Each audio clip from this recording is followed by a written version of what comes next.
Microphone. So, welcome back. How are you all feeling? Good? Yes? So, today we've been thinking a lot about some very difficult themes. Been thinking about old age, sickness and death. Sometimes this can be quite confronting. Remember I said it's really important to balance this deep work investigating the truth of our suffering in samsara with tranquility and peace. And so in this way we can look clearly at what's going on. And so now's the time for us to do some meditation. And I was thinking as the rain was falling just before, it's so beautiful, the thunderstorm, yeah? And the Buddha said that samadhi is like, that's meditation, samadhi is like the thunderstorm that settles all the dust. You know, it's a hot day, the dust of the world clings to you, right? Makes you dirty, uncomfortable. But the rain comes and just settles it all. And the Buddha gave so many wonderful analogies to help us understand meditation.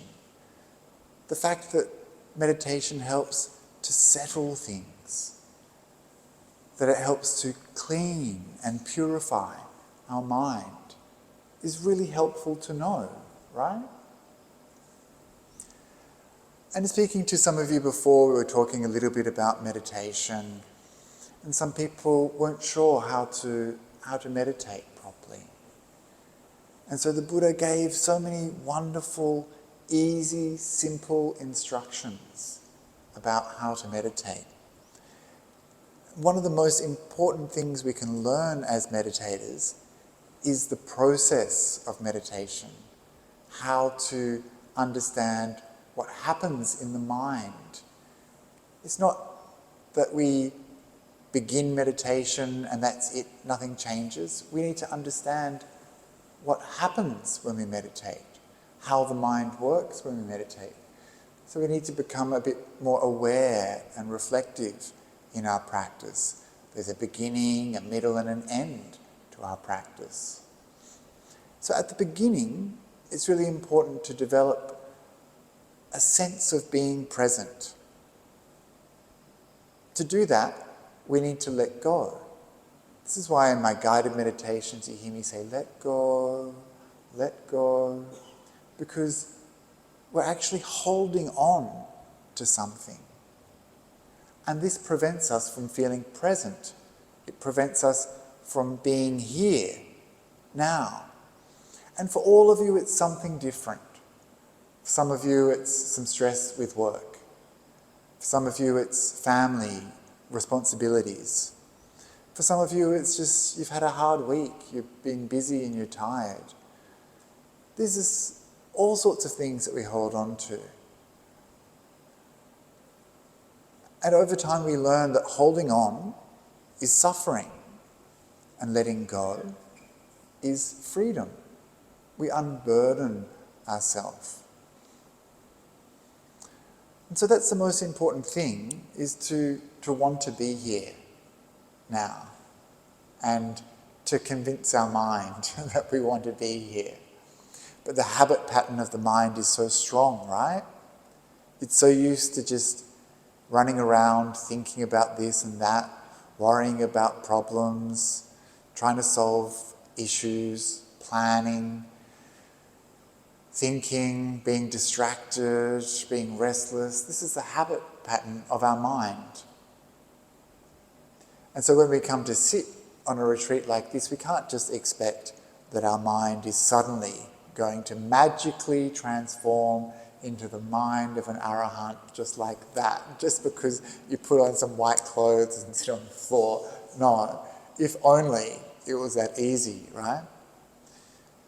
So we need to have some acceptance at the beginning of our practice too, of where we're at. And for most of us, we've been busy. We're doing stuff. Our mind is a little bit untrained. It's just used to doing whatever it wants, worrying about this thing, planning that thing. So this is a training that we practice, slowly developing our mind so that we can ask it to do what we need it to do, not just let it follow the defilements. And so at the beginning of your practice, allow yourself some time to arrive, allow yourself some time to settle in. Don't just sit down and reach out and grab the breath and try to force your mind to be clear and bright, free of thoughts. It's not going to happen that way. You don't make progress in your meditation by using willpower. You make progress by developing wisdom power. And that's understanding the nature of your mind. So when you come to sit, of course the mind's been busy. It's impossible for it to magically transform. It needs to settle. We allow it to settle, just like the rain settles the dust. And it's natural. It happens. It can't be busy forever, just like it can't rain forever. Eventually, the mind tires itself out and wisdom kicks in, seeing, this way, peace lies.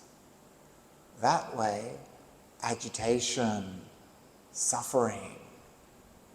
And if you're smart, you work out what leads to peace and what leads to suffering.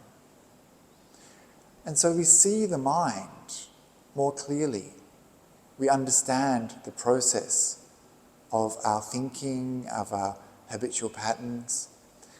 And so at the beginning, we just allow it to rest a little. And then you'll see that mindfulness appears very naturally. And this mindfulness is quite different to that mindfulness that you might get from forcing the mind. This natural mindfulness is strong and deep and stable. The kind of mindfulness that you might develop by force, by will, is brittle, unstable, requires a lot of energy.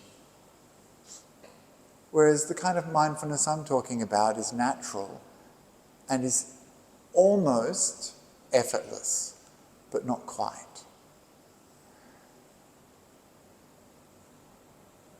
We don't want to be doing too much, we don't want to be forcing too much, we want to be gentle and for the effort to be very minimal. But we still need a little bit of effort. And the Buddha described, again, a beautiful image, the kind of effort we need to practice our meditation. And he used the simile of a little bird, a quail, tiny little bird, that we want to hold in our hand. This is like our meditation practice, the bird, and our mind is like the hand. So we want to keep our mind on the meditation subject. So we have this little bird in our hand. If we're too loose, the bird escapes, flies away.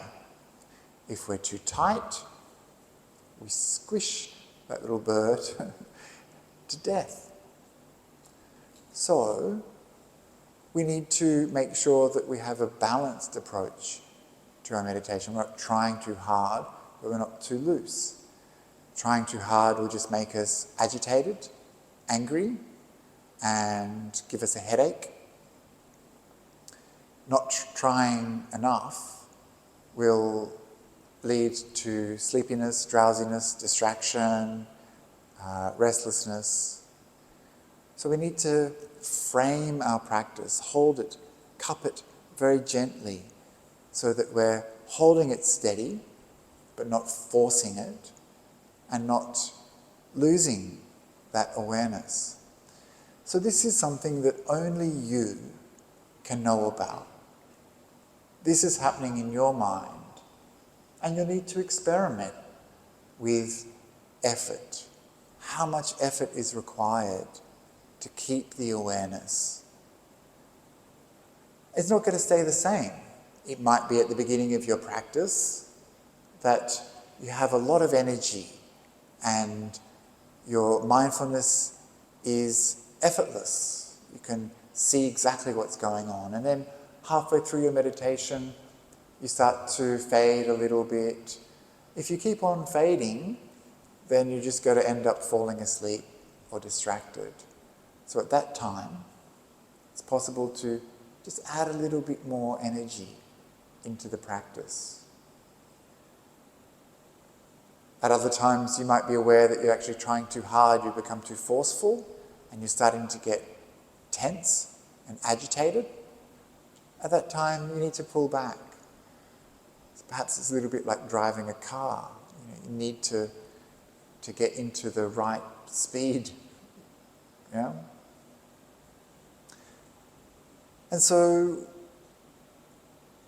I always recommend taking time at the beginning for these things to become apparent. How am I feeling right now? What am I holding on to? What can I let go of? What's the state of my mind? Am I feeling bright and alert? Or am I feeling restless and agitated? What do I need to do in this meditation?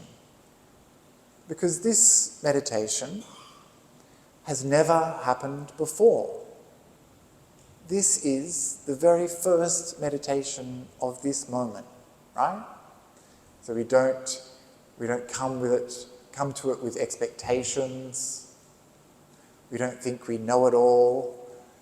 We allow ourselves to be open and alive to this present moment. And in this way, we can apply what needs to be applied. We can do what needs to be done. And in this way, meditation is much easier because we're alert, aware. And so we develop that mindfulness that helps the practice.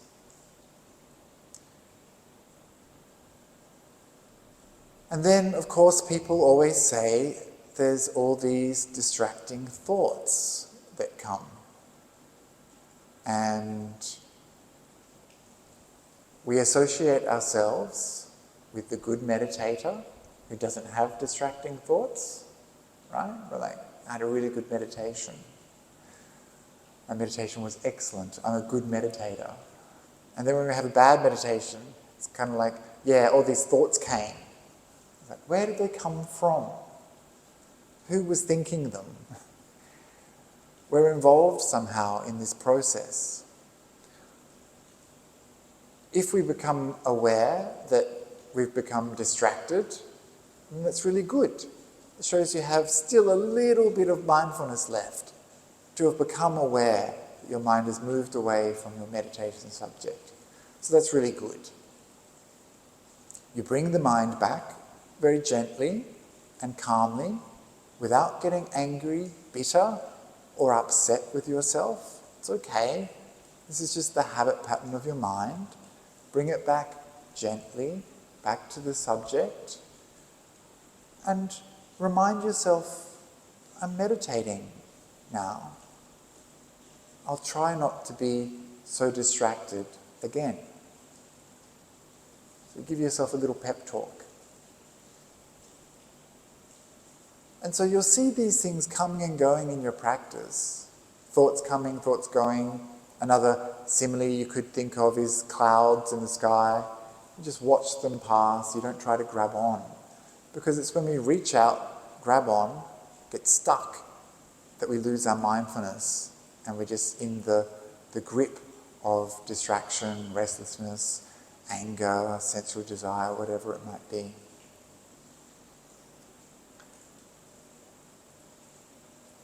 So don't worry too much about these thoughts. eventually you'll see that they settle if you just leave them alone. Don't push them away, don't get angry at them, just acknowledge that they're there, come back to the breath. If you want to learn more about how to work with the monkey mind, quick promo, I'm doing a 4-day retreat with, 6-day retreat, is it? Oh, great. Do you remember the dates off the top of your head? It's from the 7th to the 12th of December. Yeah. So I'll be talking a lot about the monkey mind and how to work in detail with the mind on that retreat. But I just wanted to mention those few things because of some of the conversations I had in the interviews. So just to recap, want to be here. Allow the mind to settle. Understand what's going on in your mind at the beginning. See how you're feeling. Know what's happening. And then give some time before you move to the meditation subject. Allow for the body and the mind to arrive and settle, and for that mindfulness to arise naturally. And then when the thoughts come, sure, want to be here. And so that's like renunciation. We're giving something up to be here. So for this retreat, you've given up something. I spoke about this yesterday and this morning. You've given up something to be here. And so you should make the most of this opportunity, right? You've given up all of the stuff out there. Now is the time for practice. So you want to be here. If you can convince yourself of that at the beginning of your practice, then you'll settle much more easily. It's those things that kind of niggle away at your mind, drag you away from being present. So want to be here. See what's going on in the mind. Allow for the mind to settle.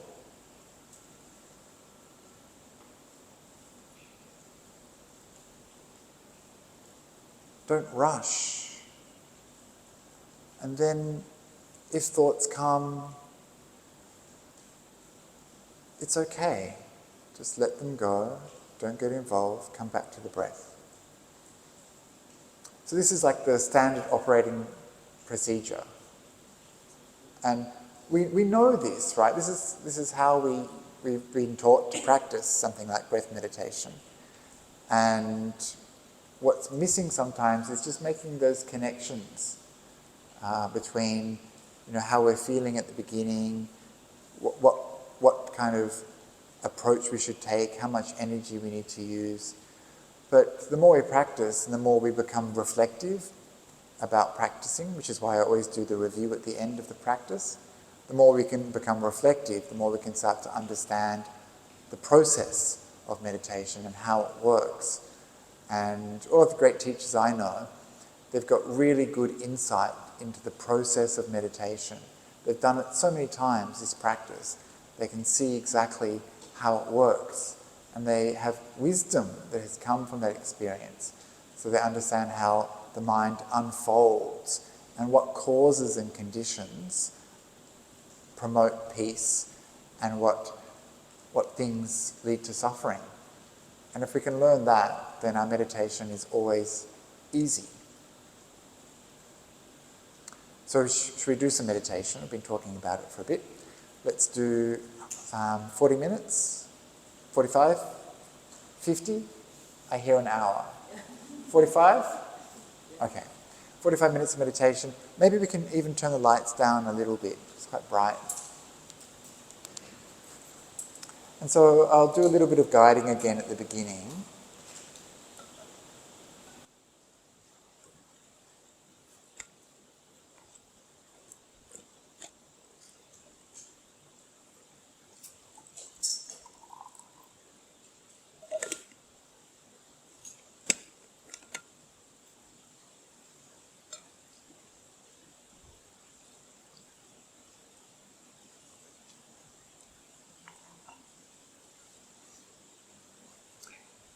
So we begin by arriving here and now in this moment. And to be here, we need to let go. Let go of what's come before. Let go of the past.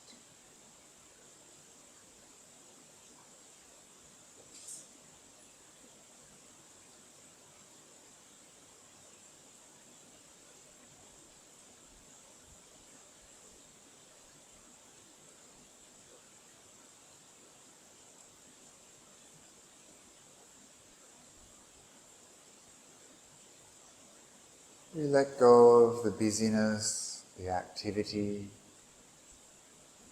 of our day. We let go of all the things that burden us. Problems with work, family responsibilities,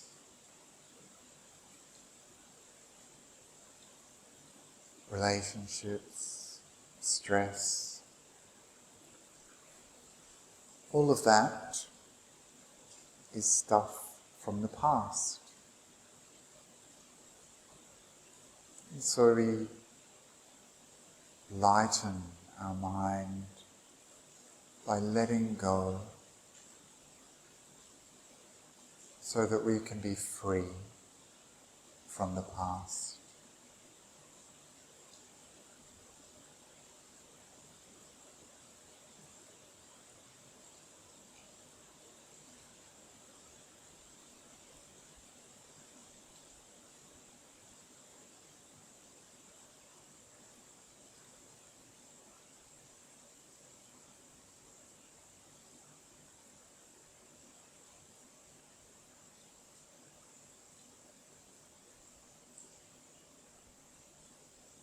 And not worrying about the future.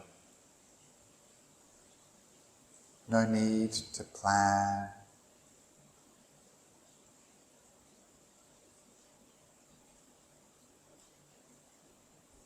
No need to worry what's going to happen.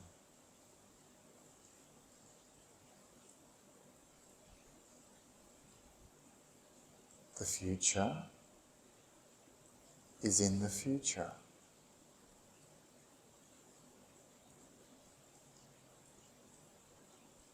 The future is uncertain.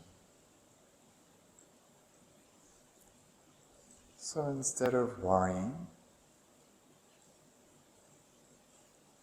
allow yourself to be free from the future.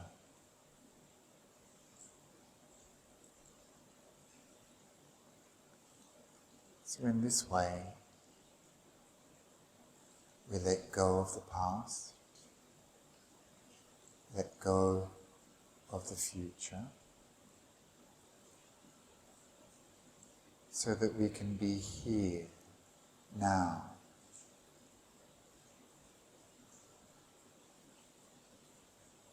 Aware of this time, seeing what's going on now.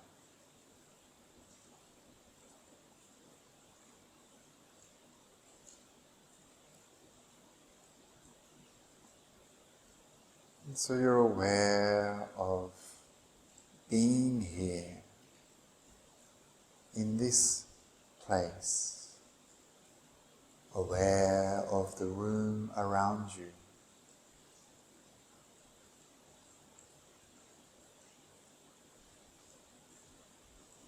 aware of this body sitting here,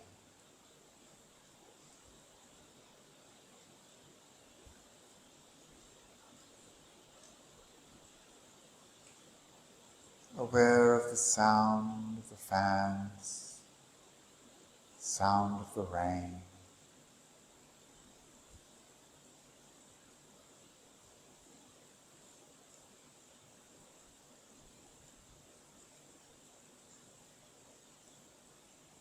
Aware of the coolness of the air.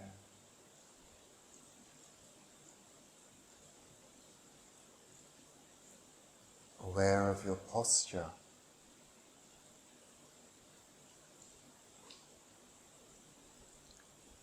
And so you check in with your body. How is it feeling now? Maybe you make some adjustments.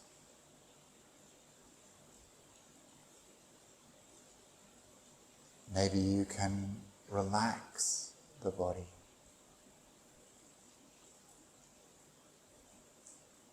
Allow the body to become soft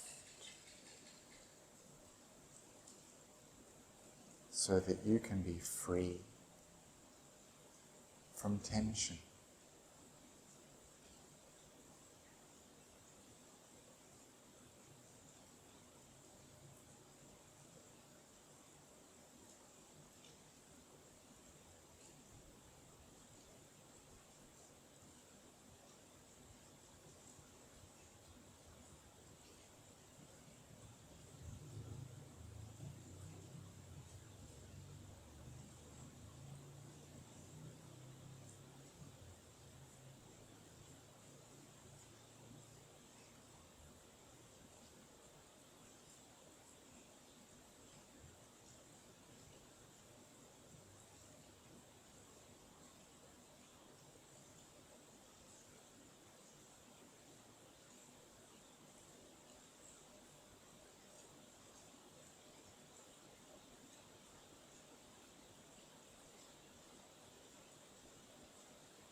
It feels good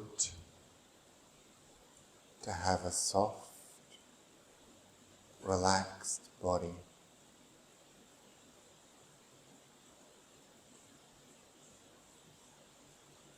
We can be comfortable. We can stay here.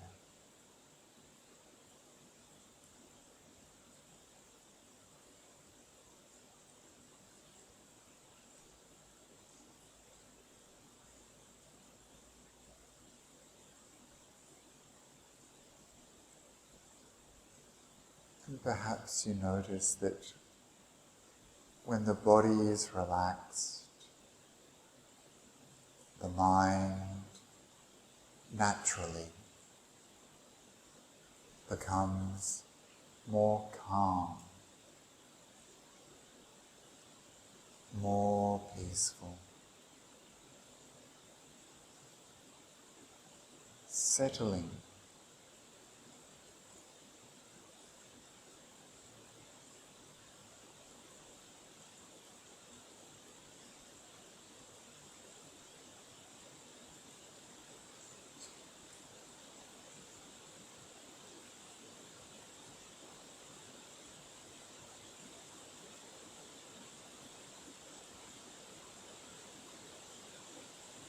And when the body is relaxed, when we're calm and peaceful, mindfulness arises naturally, all by itself. We're aware.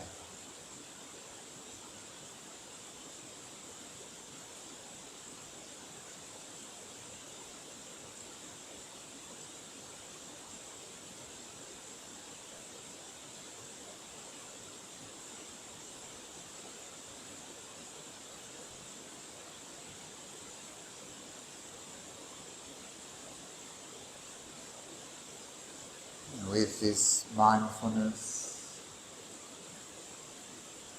It's so easy to see the breath.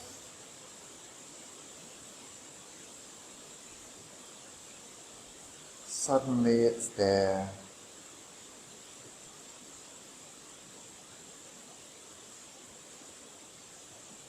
You can see the breath coming in. See the breath going out. Mindful. You breathe in. Mindful. You breathe out.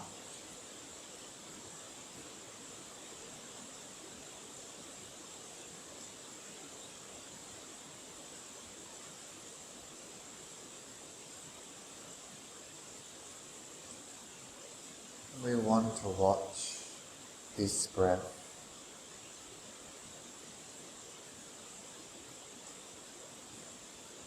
It's easy to watch this breath.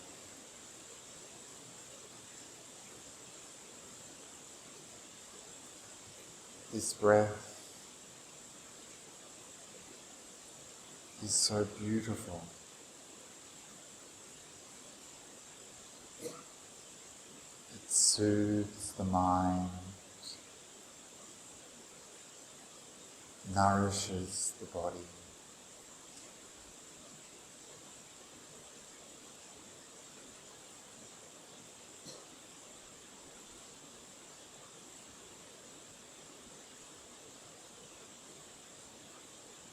Watching this breath, the mind becomes brighter.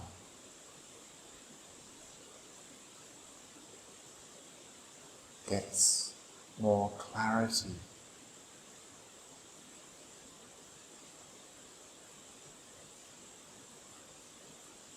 More energy comes into the mind.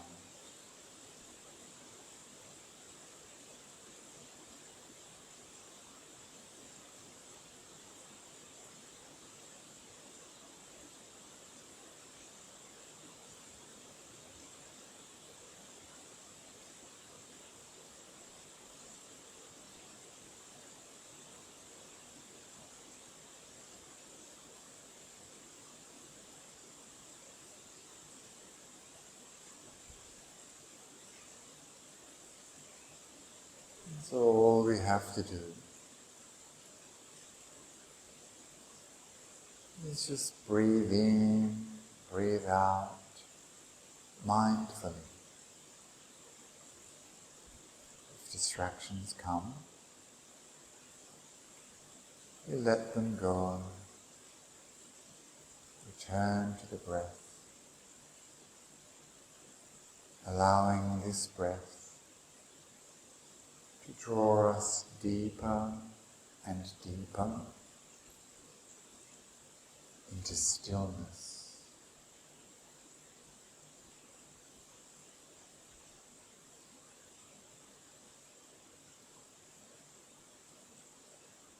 And so this is how we'll practice for the next 30 or so minutes,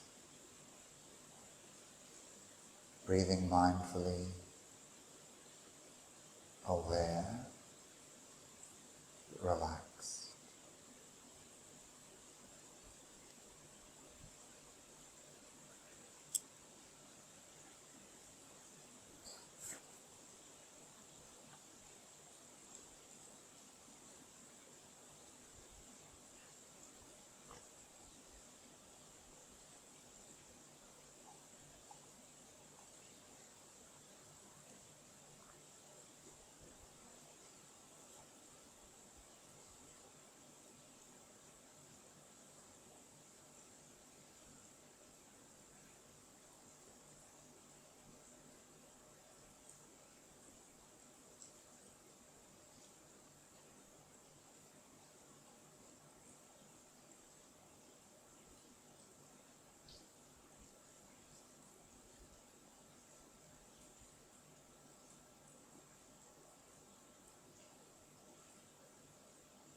So we're coming towards the end of our session.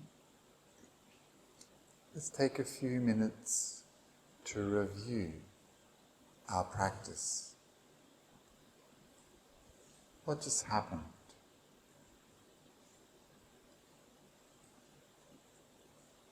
How are you feeling now?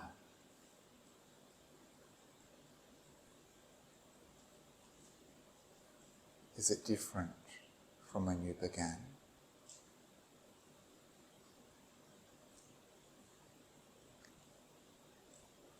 How did the process of meditation unfold?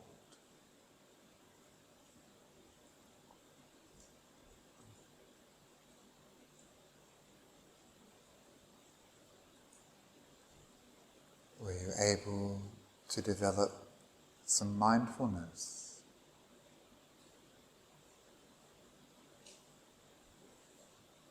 Could you see the breath?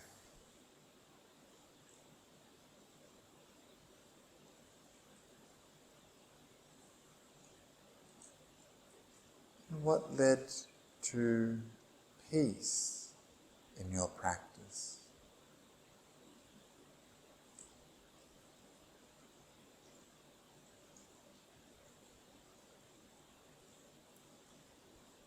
So in this way we begin to understand the mind, understand the process of meditation, and understand cause and effect.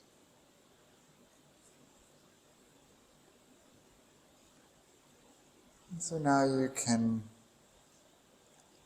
release your awareness, and gently arise from the meditation, and when you're ready, opening the eyes.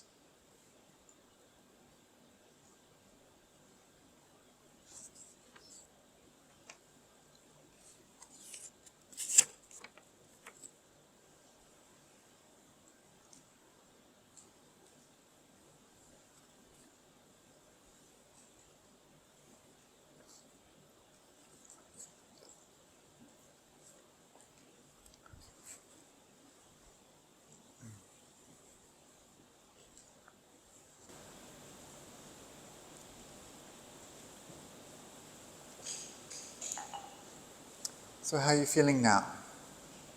Good? Everyone looks pretty chilled. Yeah? You had a nice meditation?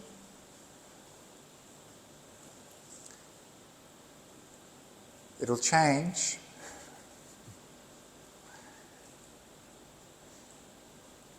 So I just looked at some of the questions.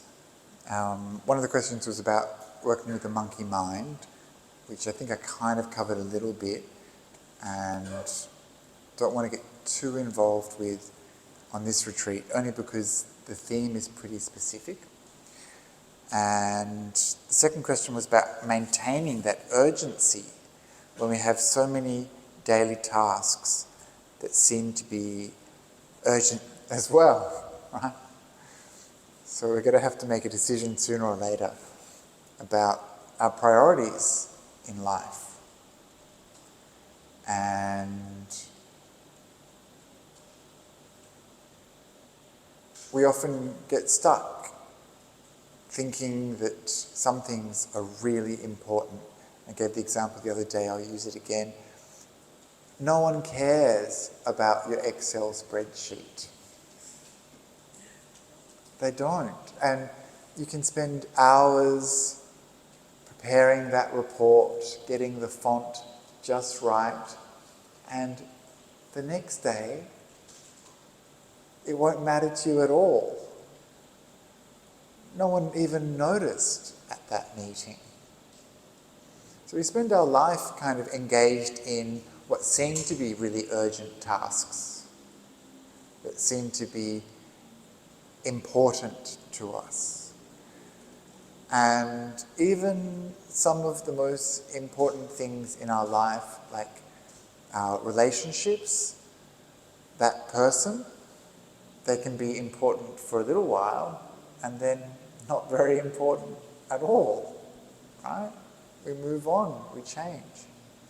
So all of these things where we place importance, these things are not certain. These things are not stable. These things are likely to change. And even this body, ourself, we think this body, this life is important. But in the Buddhist perspective, this is just one body among many.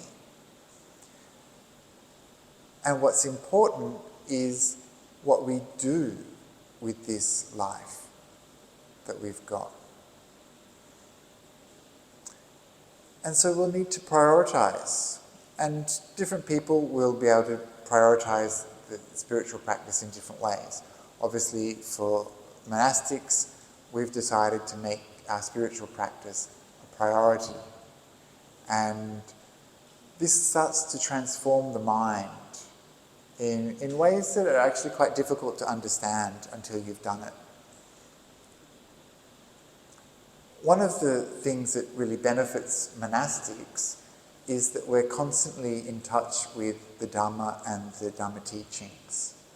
So we get exposed to a lot of Dhamma, and this conditions the mind. The Buddha likened this process to the rain falling on the mountaintop. It rains at the top of the mountain, it fills up the little cracks in the ground, this fills up the creeks getting filled, fill up the small little rivers that lead to the lakes get filled up and they overflow, spilling into the great rivers. And these rivers always lead down the mountain, all the way, inclining all the way to the ocean, filling up the ocean. This is how the Buddha described listening to the teachings, like rain falling on the mountaintop. And so when we hear this teaching over and over and over again, it helps to condition our mind. I was mentioning before to someone that sometimes they feel a little bit of pressure to come up with like different talks, new and exciting information. But when I look at the suttas, the Buddha just talked about the same thing over and over and over and over and over again. And this is how it has to be, because it's so difficult for us to train our mind. We've been wandering around in samsara for so long. Our mind has very, very strong tendencies. We have to deal with delusion and ignorance, which is not so much a state, but an active force. It's an active energy that is always trying to hide the truth from us, cover up what's going on. And so that's why we need this constant repetition of information, because the truth gets covered up so quickly. It becomes so difficult for us to see. We become blind to what's going on.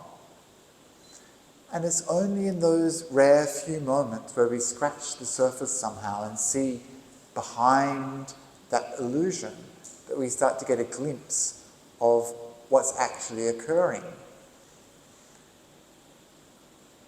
And this stuff is actually very much in our face. There's one sutta which I was going to include but I didn't include, but I'll mention it briefly now, called the Dhammadutta Sutta. It's in the Majjhima Nikaya 130. And so this is the divine messengers, or the messengers of the gods. So some of you might have heard this term being applied to that story of the Buddha going out of the palace.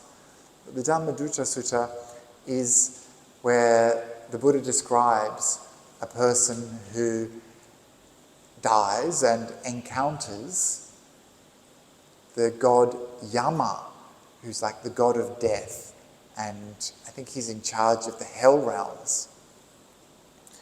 And so this person is face to face with this god Yama, and people bring this person before Yama and say, you should punish this person according to what they've done.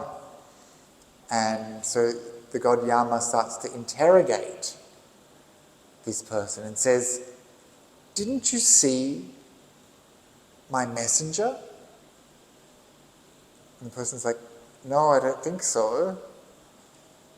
He says, "Didn't you see a little baby covered in its own urine and feces, completely helpless? Didn't you see that? Didn't you think this is what will happen to me, that I am subject to birth, to rebirth?" "Oh, no, I didn't really put that together." "Well," God Yama says, "well, you'll be punished according to that." And then he says, "Didn't you see my second messenger?" And the man's like, "Oh, I don't know." And of course that messenger is old age. Right? "Didn't you see that old person struggling?" And the man's like, no, I didn't see that." "Well, you'll be punished according to that." The same with sickness, same with death. And then the last one is karma. And he says, "Didn't you see people being whipped on the street and punished in this way and punished in that way?" And the man says, "Well, yes, I guess I did see that." And it's like, "Didn't you think this is what happens, the result of our actions? These things happen as a result of our actions." And then the god Yama goes on to, actually I think the Buddha goes on to describe all the horrors of the hell realm. And I mentioned them briefly this morning, but they're pretty intense. I was actually going to read them to you as like a kind of bedtime story. Let me know if you want me to do that. And so this is obviously designed to bring up that kind of fear of consequence, right? This fear of punishment. But the main point I wanted to get across is that these things are right in front of us all the time. And so it is with all of these things that can cause Samvega to arise. We walk down the street and there's dead animals everywhere. We see them, right? And what do? Nothing. We don't even register. "Didn't you see my messenger?" Right? Didn't you see it? How should you respond when you see that? Shouldn't it somehow affect you? I don't mean affect you in like an emotional way, but in a psychological way. Like, what does this actually mean? That there's a being that's alive and then it's dead. What does that mean? What does that tell us about the nature of our reality? Impermanence, yeah.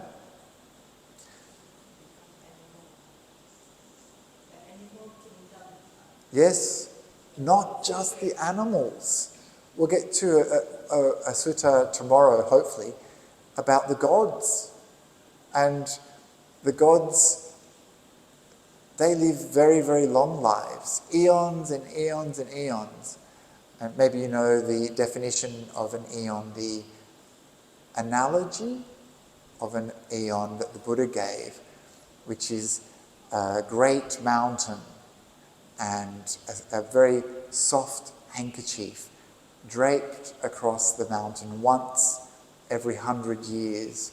And so an eon is the amount of time that it takes for that mountain to erode, right? It's a very long time. And so the gods are said to live for eons. And for them, of course, the problem is that they start to believe that they're permanent. But let alone the gods living for that long, what about us living for however long we make it? We still have this persistent idea of permanence. And it's very hard to overcome. That's why tomorrow, all day long, we're looking at death and impermanence.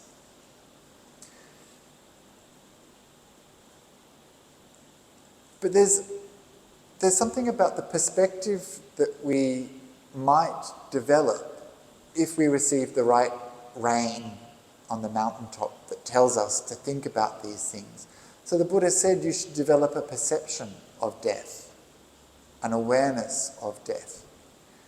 And so this is something that I took into my practice, that when I walk down the street and I see, a dead snail or a dead bird or what's left of a cat, I say, this is death.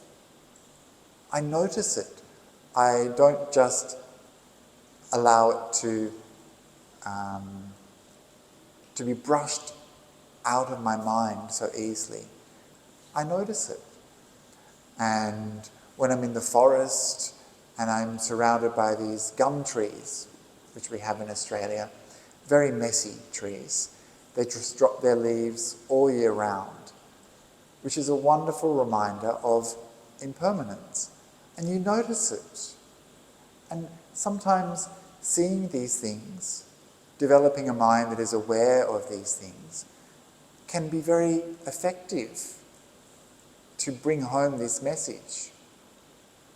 Because you never know what is going to stimulate this feeling of Samvega. So there's a famous story of the Venerable Patachara, a bhikkhuni at the time of the Buddha. Have you ever heard of Patachara? Yeah, so she was a bhikkhuni. She had a horrible story, terrible story. Do you want to hear it very briefly?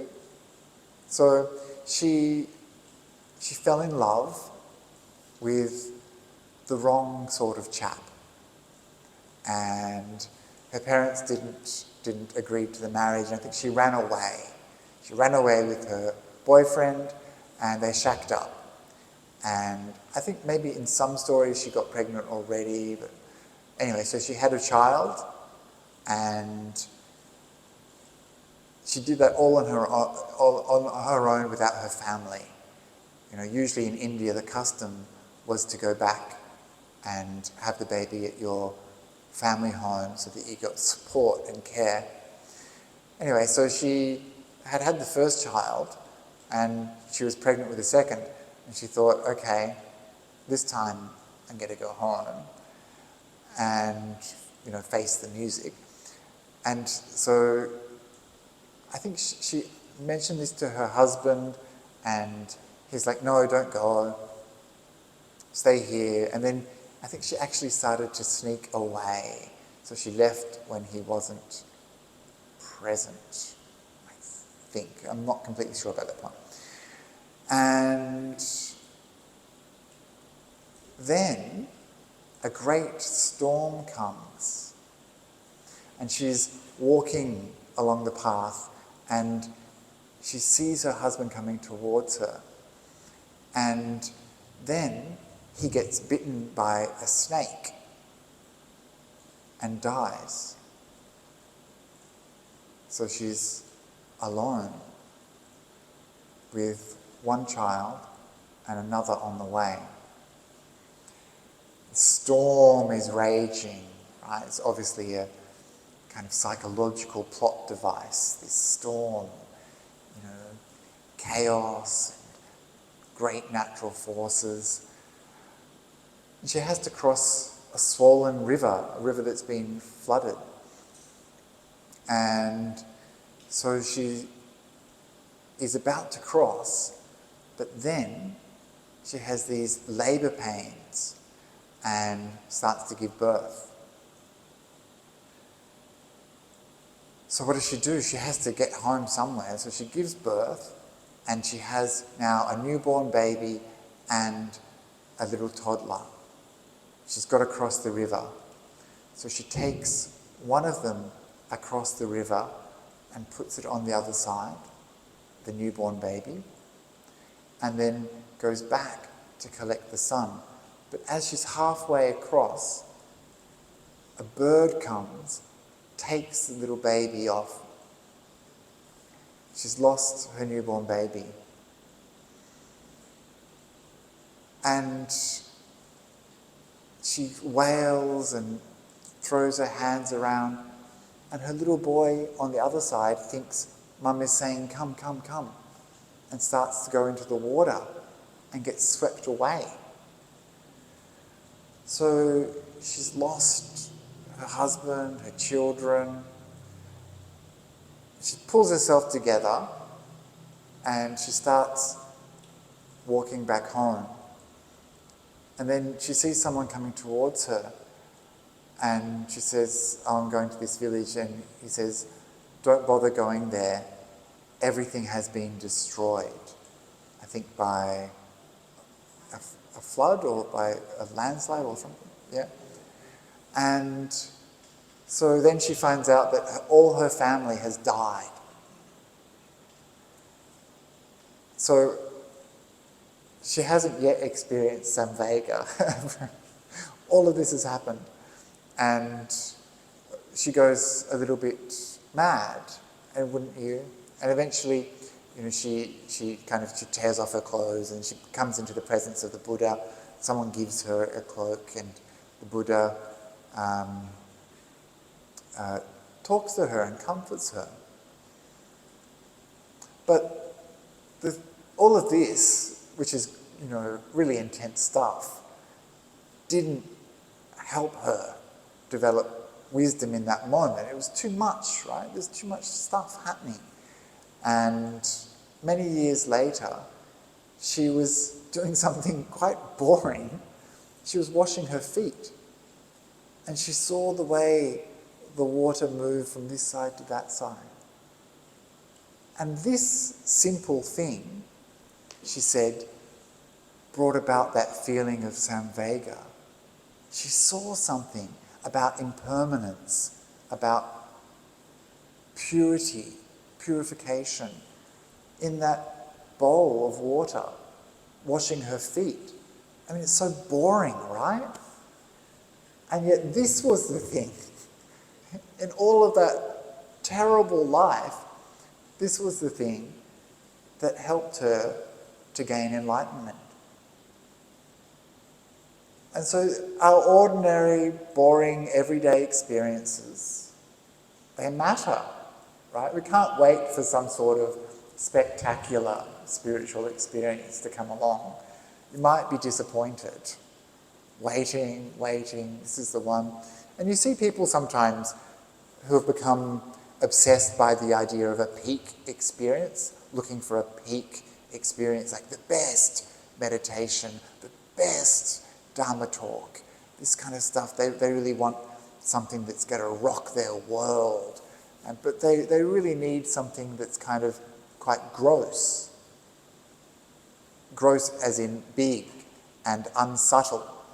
They need something that's really large because their mind is not sensitive. They haven't developed enough insight so that even the smallest thing can paint a large spiritual picture, can give you that vast spiritual perspective. And so this should be quite reassuring for us living our ordinary lives, that there are opportunities for us to develop wisdom. There's opportunities for us to see clearly into the nature of reality, to understand our existence. And we have so many opportunities. In fact, some of you, even just talking to you, it's like, yeah, this thing happened, or I had this experience. And it was real. And it mattered. And it gave you a spiritual perspective and some insight that you didn't have. And this is progress on the spiritual path.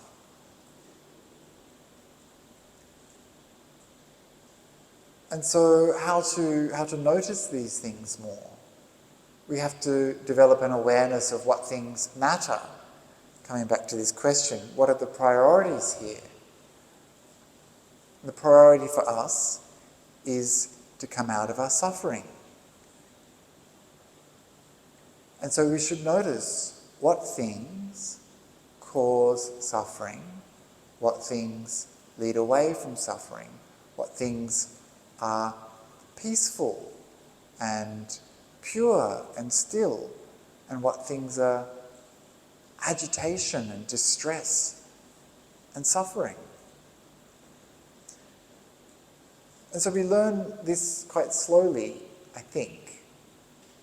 The field for our practice really is in our meditation, where we train the mind to become more and more subtle, more and more refined, more and more sharp and clear, so that when we have these mundane experiences outside of meditation, we can see them clearly with knowledge and wisdom.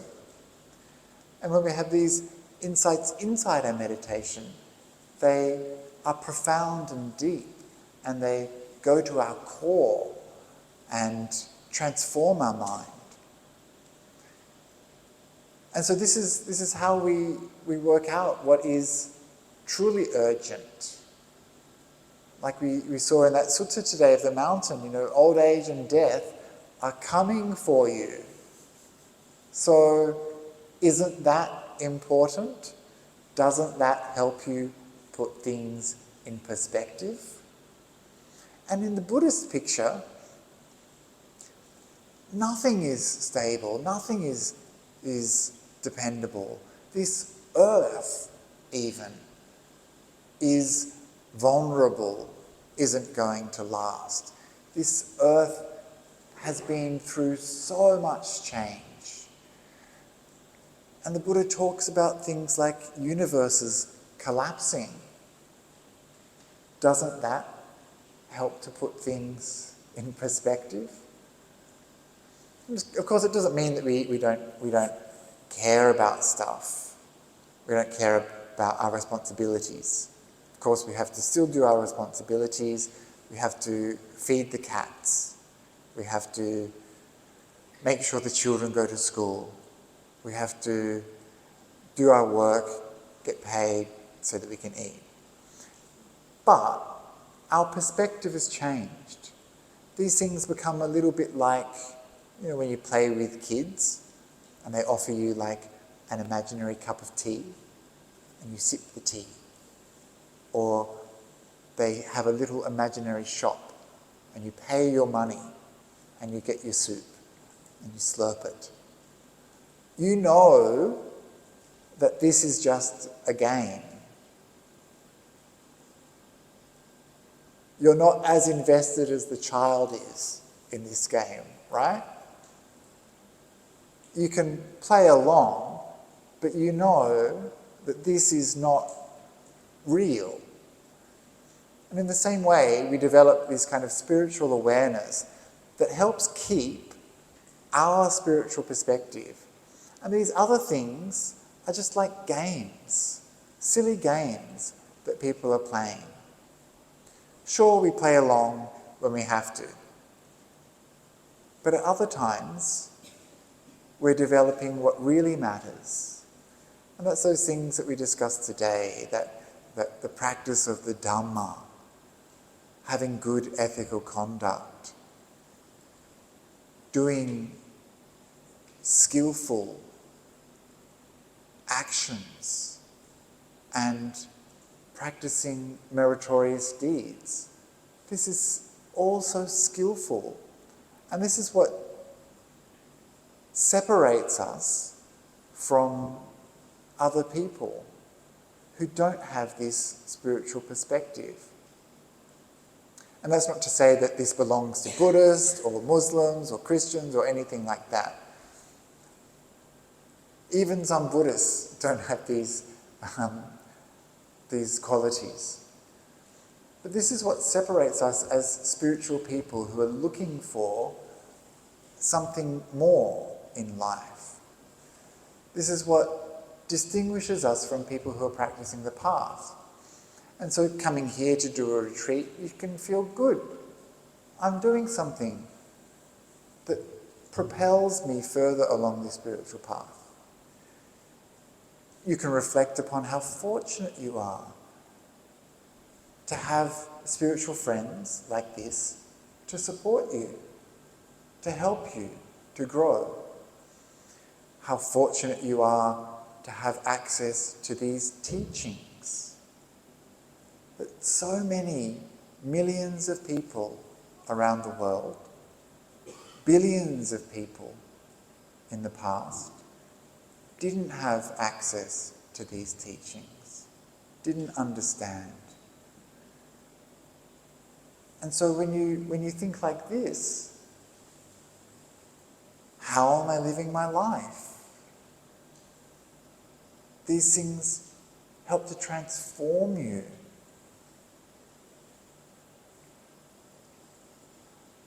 And so this is how we maintain that sense of urgency. We don't let it slip out of our mind. The Buddha said, if you can... Oh, actually, he was talking to a bunch of bhikkhus, and they were saying that they practice mindfulness of death, which is what we're doing all day tomorrow. And all day, every day, I hope. And these bhikkhus were saying, yes, I practice mindfulness of death, and I'm aware of death for this long a period. And another monk says, well, I'm aware of breath for, as long as it takes me to eat my meal. And another one says, well, I'm aware of breath for this long. And the Buddha said, if you're aware of death, even for one breath in, one breath out, then you've done a lot in the Dhamma to maintain true awareness of death, even for the shortest amount of time. This will change you. And so it's about getting really to the crux of this truth, seeing it so clearly with such penetration that it profoundly affects you. And so this is why we engage in things like the 5 frequent reflections, to make it potent, repetitive, to help chip away at that ongoing process of ignorance. This is why we practice mindfulness of death, to make it real, so we don't forget. And this is why we come and do retreats, listen to Dharma talks, and this is why I've spoken about Samvega, and why I'm going to wrap up this talk so that we can do a little bit more meditation before we finish for the night. So we've got maybe 20 minutes to practice some more meditation, unless anyone has some questions or some comments before we do some meditation. No? Don't be shy. Okay, good. So we can practice maybe 20 minutes of meditation.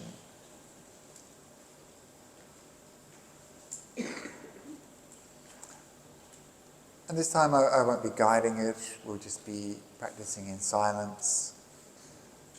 So you can practice any of the techniques that you've heard today, or any technique that is important to you.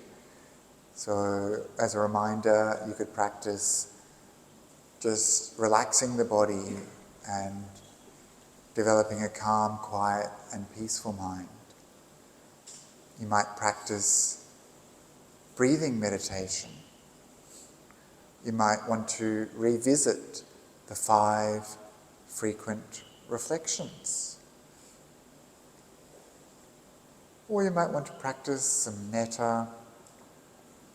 Whatever you want to do, please feel free, and we'll practice for just 20 minutes before we wrap up for the day.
Very good.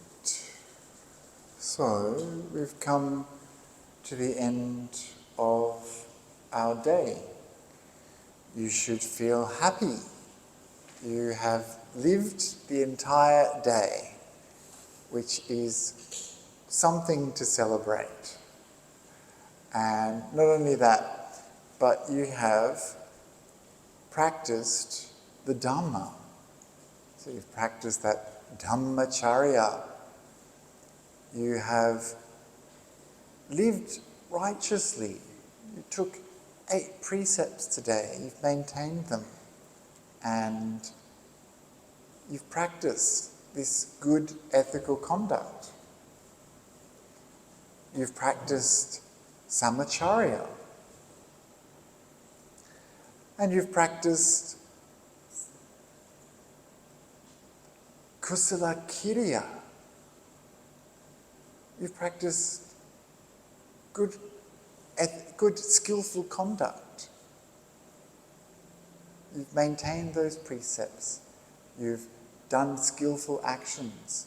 You've practiced skill in your mind, and you've come closer to an understanding of right view. And you've practiced Punya Kiriya. You've made a lot of merit. Some of you offered some robes to the Sangha, you offered food to the Sangha, you looked after each other, you were kind and generous, you developed your mind through meditation, listened to the Dhamma. All of these things are meritorious deeds. And you also practice nekkhamma, renunciation. So you should feel good, right? Not only are you alive, which should be enough to make you happy, but you're good people practicing the spiritual path. And so when we reflect upon our actions in this way, it should inspire us and bring joy into our heart. That joy is like a positive feedback loop for us. We want to do more good things, get more joy and happiness in our life, come out of suffering more and more.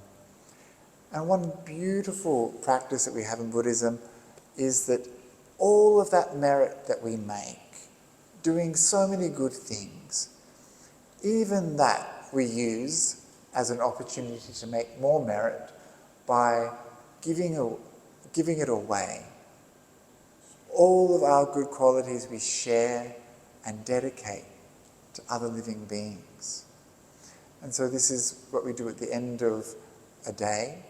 We practice this dedication of merit. And so you can place your hands in Anjali. Some of you will know the words, so if you do, please chant along with me. Idam me nyati nyam hotu sukhita hontu nyatayo. Idam me nyati nyam hotu sukhita hontu nyatayo.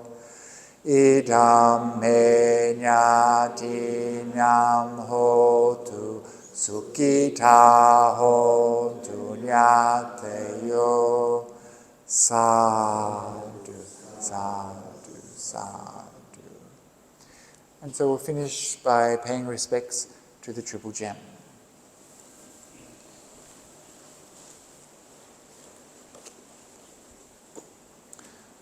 Araham Samma Sambuddho Bhagava Buddhang Bhagavantang Abhivademi.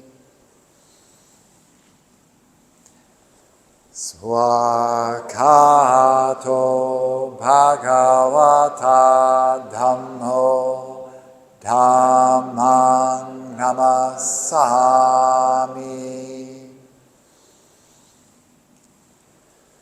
Supatipano Bhagavato Sāvaka Saṅgho Saṅghang Namāmi.